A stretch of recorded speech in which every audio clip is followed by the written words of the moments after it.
Recently एक couple मेरे पास आया, उनकी शादी को करीब 2 साल हो गए और उसको ऐसा लगता है कि उसका जो साइज है वो छोटा है और छोटे होने की वजह से वो अपनी वाइफ को सेटिस्फाइड नहीं कर पाता है। जब मैंने उसको एग्जामिन किया तो उसका जो पेनिस था, जो एक एवरेज इंडियन मेल का होता है 3.5 से करीब 4.5-5 इंच के आसपास, तो उसका करीब 4.5 इंच के आसपास था। वो ऑलरेडी बहुत सारी जगह पे साइज बढ़ाने के लिए कई साइज बढ़ाने के यंत्र ले चुका था, तेल ले चुका था, बहुत सारे पैकेजेस ले चुका था। तो दोस्तों आज मैं बात करने वाला हूँ कि पेनिस का जो साइज है क्या वो वाकई मैटर करता है। और जो आज हम बात करेंगे वो कुछ साइंटिफिक बात करेंगे, साइंटिफिक डेटास पे बात करेंगे। American association of sexual health, European association of sexual health ने पेनिस के साइज और वजाइना के साइज के ऊपर जो डाटाज, जो रिसर्चेज, जो स्टडीज़ करी है उसके बारे में बात करेंगे, जिससे कि आप इधर उधर घूमते नहीं रहें साइज बढ़वाने। तो मैं हूं doctor Amit Joshi, working as a sexual health consultant at Jaipur at Mediva hospital.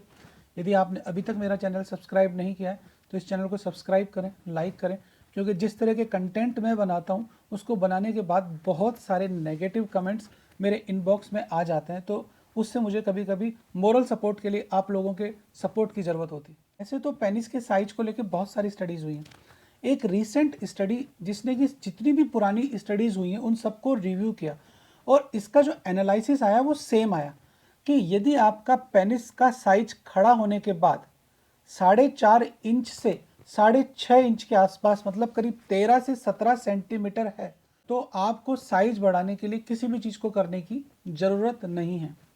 दूसरा, यदि मैं मेरे ओपीडी की बात करूं तो मेरे 95% पेशेंट, जब मैं उनको चेक करता हूं तो उन सब का एवरेज साइज लगभग खड़ा होने के बाद 3.5 से 4.5 इंच के ऊपर ही था। ऐसे तो मेरे पास जितने भी पेशेंट आते हैं वो इरेक्टाइल डिसफंक्शन या प्रीमेच्योर इजैकुलेशन को लेके आते हैं, लेकिन उनके सबकॉन्शियस माइंड में ये चलता रहता है कि यार डॉक्टर साहब मेरा एक बार साइज भी चेक कर लो, कहीं छोटा तो नहीं है। और मैं जब उनका साइज चेक करता हूँ तो उन सब के साइज इतने बढ़िया होते हैं कि वो अपने पार्टनर को सेटिस्फाइड कर लेते हैं, लेकिन हर आदमी चाहता है कि उसका साइज कैसे भी किसी भी तरीके से बढ़ जाए। अब मैं बात करने जा रहा हूँ कि जो मेरा साइज है 3.5 से 4.5 इंच या 5 इंच, वो एक औरत को सेटिस्फाइड करने के लिए काफ़ी क्यों है। यदि मैं एक एवरेज वजाइना की बात करूं तो जो वजाइना की डेप्थ है वो करीब 2.5 से 3 इंच के आसपास होती है। और यदि वजाइना के अंदर सेक्स के दौरान यदि लुब्रिकेशन नहीं आया है, चिकनाई नहीं आया है, तो बिलीव मी आप एक छोटी सी उंगली भी अंदर पेनिट्रेट नहीं कर पाएंगे। तो यदि आपका पेनिस का साइज 3.5 इंच से ज़्यादा है इरेक्ट होने के बाद, लगभग इतना, तो आप अपने पार्टनर को इजीली सेटिस्फाइड कर सकते हैं। जब यदि वो अराउज स्टेट के अंदर है, यदि फीमेल अराउज हो चुका है, उसके अंदर लुब्रिकेशन हो चुका है, आप फोर प्ले कर चुके हैं, तो फोर प्ले करने के बाद जो वजाइना का मैक्सिमम डेप्थ बनेगा वो करीब 2.5 से 3.5 इंच बनेगा।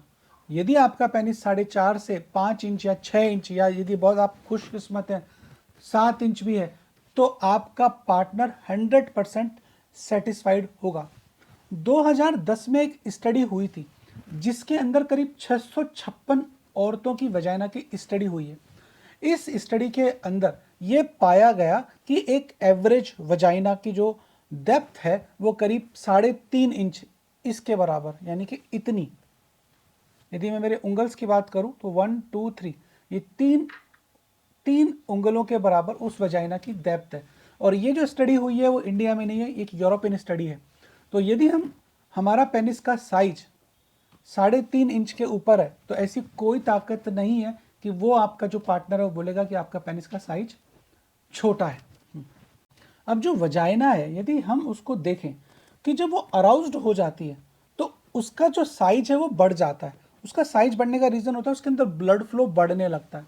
लेकिन जब वजाइना का साइज बढ़ता है तो उसके अंदर के जो ऑर्गन्स है वो रिप्लेस नहीं हो जाते, उनकी जगह नहीं बदल जाती। जो सर्विक्स है वो वहीं रहेगा, जो जो यूट्रस है वो वहीं रहेगा, उसका जो जी स्पॉट है, जो मेन सेंसेशन पार्ट है वो वहीं रहेगा। और यदि हम वजाइना को देखें तो वजाइना के अंदर जो मेन सेंसेशन है वो वजाइना के अंदर आउटसाइड में है, वजाइना के बाहर है, बाहर क्लाइटोरिस एक जगह है, यदि आप वजाइना को गौर से स्टडी करेंगे तो आधे चने जैसा एक स्ट्रक्चर है जो वजाइना के टिप पे होता है, जिसको हम क्लाइटोरिस बोलते हैं। तो जो क्लाइटोरियल स्टिमुलेशन है वो बहुत इफेक्टिव होता है।